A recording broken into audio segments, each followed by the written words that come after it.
इसलिए भगवान ने कहा जब ये आ जाएगा तो क्या होगा, फिर तो आप केवल विचार करोगे कि हमको कथा में जाना है, गए नहीं, केवल आपने घर में बैठकर विचार किया, कलकत्ता से ही आपने विचार कर लिया बस अब समय आ रहा है, कथा होने का समय आ रहा है, कथा में जाएंगे, गए नहीं, वहीं हो, केवल हृदय में विचार चल रहा है। तो ठाकुर जी ने कहा जब परम धर्म का निरूपण होता है तो केवल विचार करोगे कथा के लिए, उसी समय में उस व्यक्ति के हृदय में आकर बैठ जाता हूं।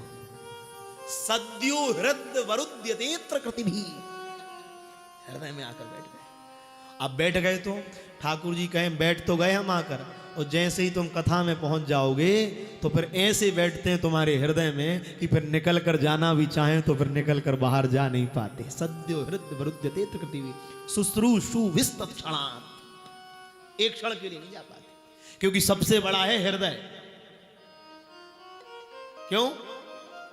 एक व्यक्ति ने जाकर नदी को प्रणाम किया, मां तू गंगा के रूप में अनेक पतितों को पावन कर रही है, मैं तुझे प्रणाम करता हूं। मां ने कहा मुझे प्रणाम बाद में करना, मुझसे भी बड़ा इस संसार में कोई है तो वो समुद्र है।